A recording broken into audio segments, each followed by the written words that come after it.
네, 이번 시간에는 구도에 대해서 알아보도록 하겠습니다.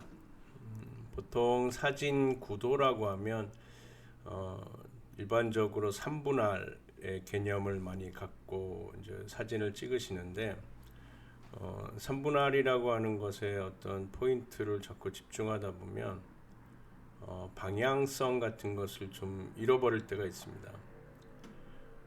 그리고 무조건 3분할 하는 것도 중요할 수도 있지만 그 전체적인 형태의 크기, 어느 정도 크기로 이미지를 포착해야 하는가라는 걸 좀 알아야 되거든요. 지금 이 사진의 같은 경우는 정확하게 이 갈매기의 몸체가 지금 이 정도의 몸체지만 전체적으로 날개와 몸체를 같이 보게 되면 이 정도의 하나의 덩어리를 갖게 되죠. 지금 현재의 위치로 보게 되면 명확하게 몸체가 3분할에 위치하고 있지 않고 약간 좌측으로, 그리고 위아래로 보더라도 3분의 1 정도보다 약간 밑에 있는 경우인데요.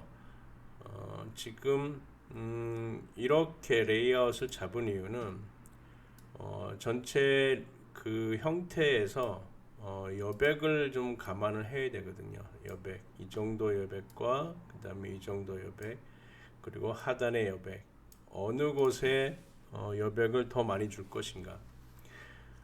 공간이라고 하는 것은 작가가 임의로 그 공간을 마련해 주는 것인데, 그것은 뭐냐면 시선의 방향성이거든요.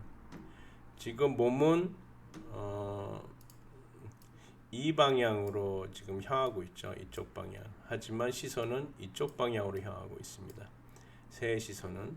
그래서 시선이 더 중요하다고 판단됐기 때문에 좌측을 더 많은 여백으로 활용을 하게 된 겁니다.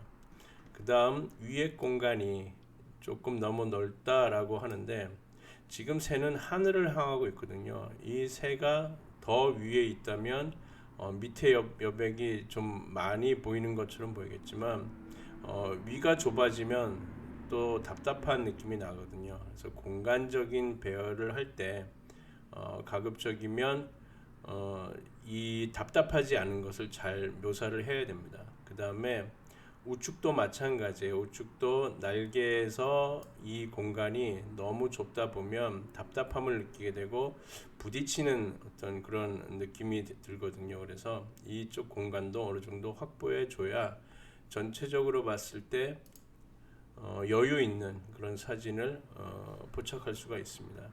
다른 사진을 한번 보겠습니다.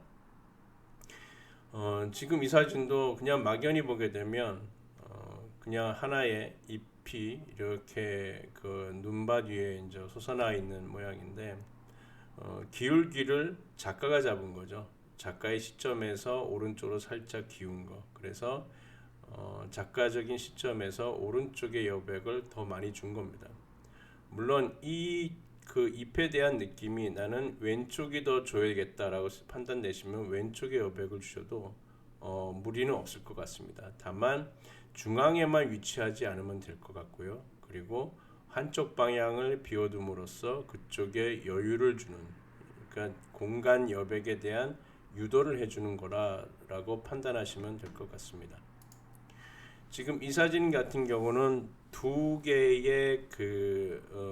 이렇게 식물이 나란히 있는데, 지금 보게 되면 거의 가운데에 있습니다.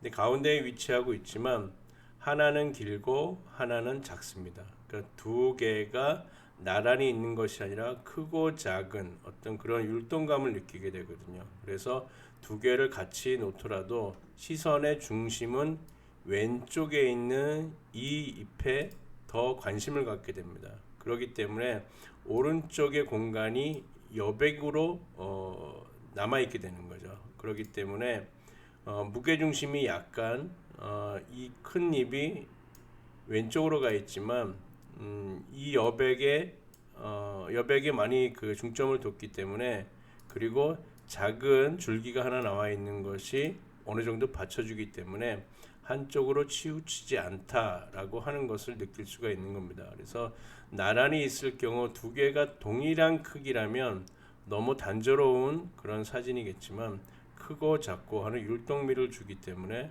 한쪽으로 포커스를 맞춰서 이렇게 촬영하게 되는 것입니다. 자, 이 갈대잎도 마찬가지죠.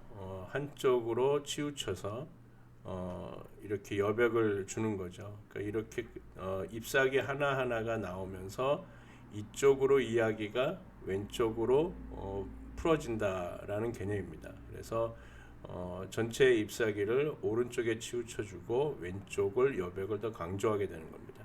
그래야 이야기가 왼쪽으로 향하게 되는 거죠.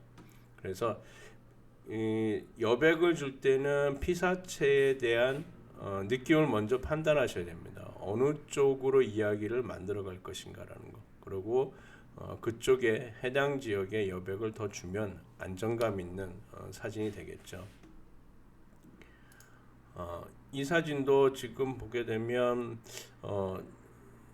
거의 그 왼쪽 3분의 1 지점에 위치하게 되는데 지금 이 사진은 그러니까 뭐라 그러죠? 전망대라고 하나요?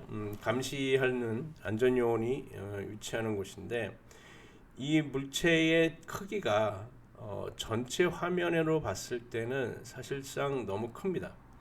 그러니까 한 요 정도 이것보다 한 3분의 1 가까이 정도가 이렇게 살짝 줄었으면 조금 더 여유로움과 그런 것을 느낄 수가 있을 텐데 이것이 너무 크다 보니까 공간적인 부분에 대해서 여유가 좀 없는 것 같은 느낌이 들어요.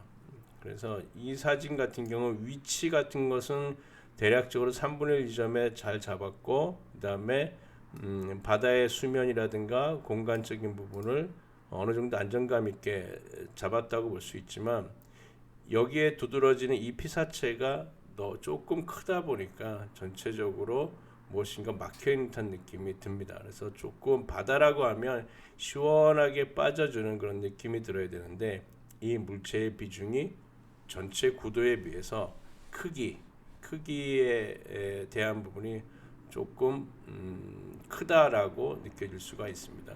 이런 식으로 어떠한 피사체를 포착해서 촬영을 하실 때 공간에 대해서 여백을 어느 방향으로 줄 것인가 고민하면서 촬영하시면 사진이 조금 더 안정감이 있지 않을까라고 생각이 듭니다.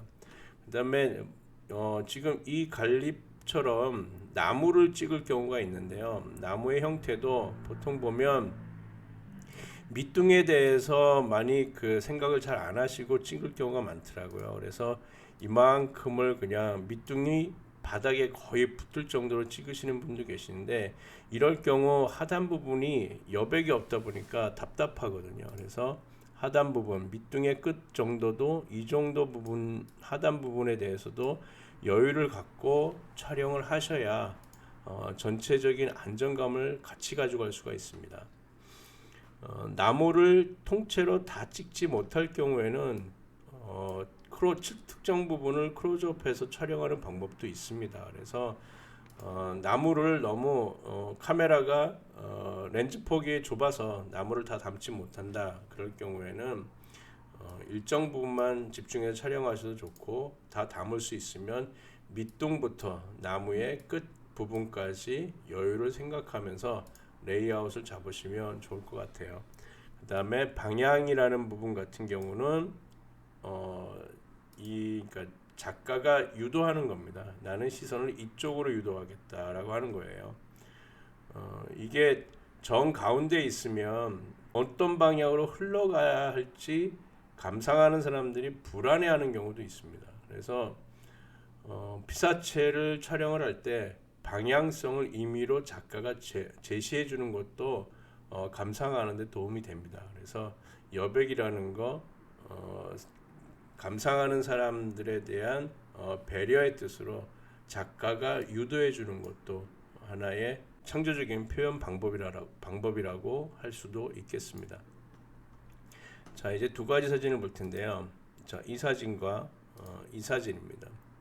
자, 이 사진도 양귀비 촬영이고 이 사진도 양귀비 촬영인데 지금 이 사진도 물론 배경과의 대비를 참고하시면 좋겠지만 이 사진 같은 경우는 대비적인 그런 상태로 봤을 때 배경과 꽃이 색상 대비가 이루어지기 때문에 대비로 볼 수가 있습니다. 그런데 이왕이면 더 시선을 낮춰서 하늘 배경으로 찍게 되면 꽃의 형태가 더 두드러지고 색감도 더 두드러지게 되겠죠. 이 사진은 배경에 어느 정도 명도 단계가 묻혀버리는 사진입니다. 그래서 하단 부분에 이런 잔 줄기라든가 이런 것들은 잘 눈에 안 들어오고 꽃 부위만 이렇게 화려하게 눈에 들어오는 경우인데 차라리 하늘 배경으로 찍게 되면 꽃의 형태라든가 줄기의 그런 가지런한 모습들, 잔가지의 모습들도 디테일하게 잘 묘사가 될 수가 있습니다. 그래서 사진을 찍을 때 서서 찍는다든가 내가 일방적으로 보는 그런 시선보다는 앉아서 찍는다든가 엎드려 찍는 아마 이런 출사지에 가시면 의외로 엎드려 찍는 분들이 굉장히 많다는 걸 느끼실 거예요. 근데 그런 것들이 처음 사진 찍으시는 분들은 조금 부끄러워하면서 그렇게 찍진 않더라고요. 그냥 잠깐 앉아서 찍는 경우는 있긴 있는데 더 적극적으로 내가 시선을 만들어야 되기 때문에 엎드려 찍는 법도 조금 고민해 보셔야 될 그런 어떤 화각입니다. 자, 이 사진을 한번 보정을 추가적으로 한번 해보겠습니다. 먼저 우리가 잘 사용하는 필터에서 카메라 로우라는 것을 선택해 봅니다. 그래서 카메라 로우에서 기본적으로 안개 현상 제거, 이거는 뭐냐면 선명도를 더 유지하기 위해서 하는 거죠. 선명도를 더 유지한다기보다도 선명도를 보완한다라는 개념입니다. 그 다음에 밝은 영역은 조금 더 밝게, 그렇죠? 그 다음에 어두운 영역은 조금 더 어둡게, 그래야 대비가 더 두드러지니까요. 그 다음에 채도도 조금 더 끌어올립니다. 그 채도를 너무 많이 끌어올리면 약간 색이 왜곡이 되는 경우가 많죠. 그래서 지금 현재 찍은 사진에서 조금만 한 10% 정도만 더 추가한다라고 생각하시면 될 거예요. 그래서 이 정도만 보완을 해주시고 그 다음에 선명도만 조금 더 확인해 주시면 되겠죠. 그래서 필터에서 선명 효과, 그 다음에 언샷 마스크, 지난번에 했던 언샷 마스크 한 206, 20 정도. 그러니까 이거는 고해상도일 때 206, 20 정도를 해주는데 아마 저해상도 파일 크기가 작을 때는 130 정도로 이렇게 낮춰서 사용하셔도 좋습니다. 너무 높이게 되면 이미지가 오히려 거칠어지기 때문에 그렇습니다.